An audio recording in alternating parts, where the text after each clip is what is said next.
ஒரு ஸ்டிச்சே எவ்வளோ ஹைட்டா இருக்கு முதல் போட்டிருக்கிற 5 செயின் ஸ்டிச் கவுண்ட் பண்ணக்கூடாது. அடுத்த ஸ்டிச் போடுறதுக்காக ஊசியில ரன்னிங் நூலை 3 தடவை சுத்தின பிறகு அடுத்த ஸ்டிச் வழியா ஊசியை உள்ள விட்டு அந்த பக்கமா இருக்கிற ரன்னிங் நூலை மேலே இழுக்கும் பொழுது 5 லூப் கிடைக்கும். முதல் 2 லூப் வழியா ரன்னிங் நூலை மேலே இழுக்கணும். அடுத்த 2 லூப் வழியா ரன்னிங் நூலை மேலே இழுக்கணும். அடுத்த 2 லூப் வழியா ரன்னிங் நூலை இழுக்கணும். அடுத்த 2 லூப் வழியா ரன்னிங் நூலை மேலே இழுக்கணும்.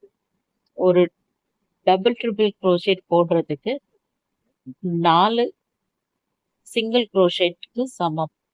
4 சிங்கிள் க்ரோஷேட் லைன் போட்டா மட்டுமே இந்த அளவுக்கு ஹைட்க்கு வரும். முதல்ல போட்டிருக்கிற 5 செயின் ஸ்டிச் கவுண்ட் கிடையாது. 3 டபுள் ட்ரிபிள் க்ரோஷேட் ஸ்டிச் தான் போட்டிருக்கோம். இந்த லைன் ஃபுல்லா கம்ப்ளீட் பண்ண பிறகு எப்படி இருக்கும்னா இது போலதான் இருக்கும். எவ்வளோ ஹைட்ல ஒரு ஸ்டிச் போட்டதுக்கே இவ்வளோ ஹைட் வந்தாச்சு. இப்போ எவ்வளோ சீக்கிரத்துல ஒரு பிளாங்கெட்லாம் போடலான்ட்டு பாருங்க. அடுத்த லைன் ஸ்டார்ட் பண்றதுக்காக 5 செயின் ஸ்டிச் போட்டு இந்த பேட்டர்னை திருப்பணும். செகண்ட் லைன் பேட்டர்ன் திருப்பின பிறகு ஊசியில 3 தடவை ரன்னிங் நூல் சுத்திட்டு ஃபர்ஸ்ட்ல இருக்கிற இந்த ஸ்டிச் வழி